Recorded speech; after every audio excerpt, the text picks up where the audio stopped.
ok ó yá. mo fi ọkàn sí Kúnlé Ṣóretí. Kúnlé Ṣóretí. Ta ni Kúnlé Ṣóretí?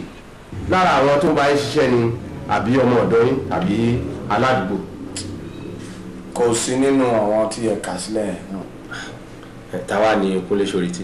ẹni tí ìyàwó mi yàn lálẹ́. kódà ǹjẹ́ arákùnrin wá sílé yín rí? kò wá rí àmọ́ ó máa ń lọ sí ọ́fíìsì ìyàwó mi ó máa ń lọ gbé jáde. irú iṣẹ́ wo ni ìyàwó yín ń ṣe? ó máa ń bá wọn tún lé ṣe ó máa ń tò ilé tí ó dẹkọrétọ̀. irú àwọn èèyàn wo ni ìyàwó yín máa ń bá tún lè ṣe? àwọn olówó ni. kí lè rí sà? aláwọn olówó rich people. ok ṣé olówó lárákùnrin ni? owó kẹ. ẹ kí lè ṣe wàá rò pé òun ló wájà yìí lólè? ṣẹ́rí arákùnrin gbogbo kan pa ìyàwó mi ló mọ̀ everything. mo dẹ̀ wá fẹ́ kí lọ́ba mú báyìí. sà kò sóhun tá a lè ṣe ń sìn àyàfi tí a bá rí ẹ̀sùn tá a lè tó wọn lẹ́sẹ̀. a lọ gbé ńgbà yẹn. ó dáa fi sà bẹ́ẹ̀ tí ẹ lọ gbé màá fẹ́ kẹ́ wádìí nǹkan tàbí méjì ń parakùnrin àbí kẹ́ tí ẹ lọ yẹlé ẹ̀ wò. ṣe rí a gbọ́dọ̀ níwèé láti lọ yẹlé ẹ̀ wò. a ò kàn lè lọ bẹ́ẹ̀ yẹn. ọ̀dà kí la fẹ́ ṣe báyìí. n ta máa ṣe ń sìn ni pé a máa ṣọ náà. ẹ dúró ẹ máa ṣọ. dúró máa ṣọ.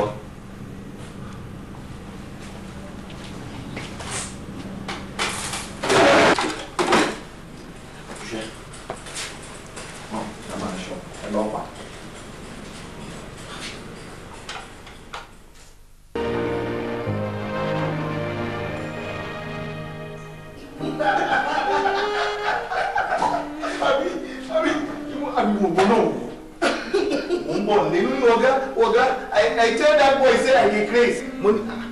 You mean you are telling the boy wey the boy is crazy? Only oga wey I tell am say I dey crazy. Money lóòótọ́ ni you dey crazy. Ọlọ́run ní ẹgbẹ́ ọ̀rẹ́ pé ó ní ọ̀rẹ́ ṣe.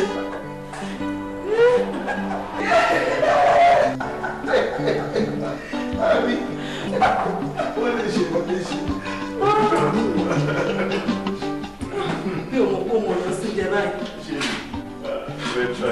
Àdé máa.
Mi ò lérò bẹ́ẹ̀ pé mo mọ̀ ẹ́ o. Irú èèyàn wo kan ni? Èmi gan ló yẹ kí n máa bí ẹni o question yẹn. After all, mo ti sọ díẹ̀ nípa mi fún ẹ tẹ́lẹ̀. So ìwọ wá sọ fún mi nísìn. Wọ́n mélòó ni bàbá ẹ̀? So sọ fún mi. Hello ni. Àwa mẹ́rin nìyá àti bàbá mi bí. Èmi nìkan lóbìnrin láàrin wọn. Èmi dẹ̀ làkọ́bí wọn. Bàjẹ́ tó fi bàjẹ́. Okay, well just tell me, you share with me daddy.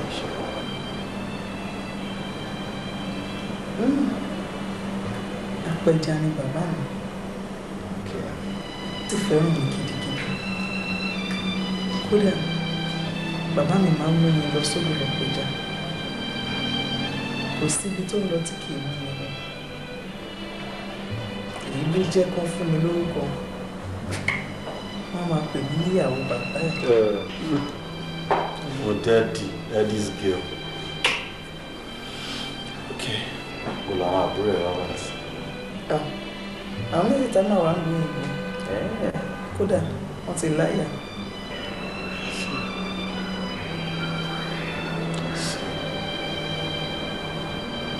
Okay, then I'm on the this. Wọ́n kì í ka ọmọ fọ́lọ́mọ. The superstition. Àmọ́ méjì ló ṣì wà ńlẹ̀. Àkọ́bí mi wà lọ́dọ̀ àbígbẹ̀yìn ìyá mi. Ó dé lóyìnbó. Òtí kejì wà ní boarding school. Abájọ to be free bí ẹsẹ̀ tó lọ. Bí ẹsẹ̀ àárọ̀. Mami, àwọn ń ta ohun èlò oúnjẹ ní ọjà Ṣòròbí nílùú Ìbàdàn. Okay. Mo rántí nígbà tá a kékeré. Obìnrin kan wà lẹ́gbẹ̀ẹ́ sọ̀mà mi. Ó ń ta lòdò kiri. Ó lọ́mọ ọkùnrin kan gbà ní. Wọ́n máa ń pọ̀ ọmọkùnrin yẹn ní ọkọ mi. Inú àti ìfìwé. Ṣẹ̀kẹ̀rẹ̀ ló wá bọ̀ sí. Kí ni mo mọ̀ ń gbà yín? Ọmọdé ló ń ṣe yẹn. Tí n bá ti wá bínú, àmì àwa fàmì mọ́ra. Àwọn abọ́ mi yó pẹ̀lú dòdò kiri bámú. Bí n ṣe dàgbà tí n láìkì dòdò kiri ní ọ. Èmi bí dòdò kiri. Èmi jẹ́ kùtù. Kí ló wá ṣe tó máa ń bí ní wá ní gbogbo ṣàkárà ẹ̀?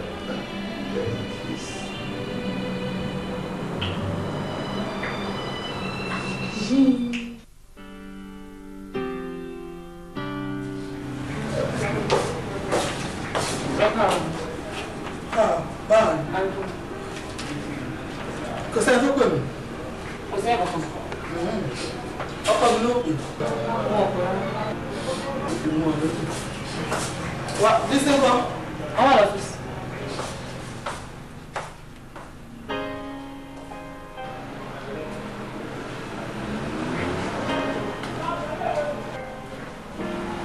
Ẹ káàárọ̀ sọ.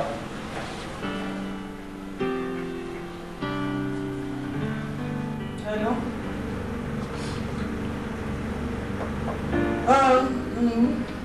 Ẹ má wọlé. Wọ́n á supply. Bóyá àárọ̀ là. Okay.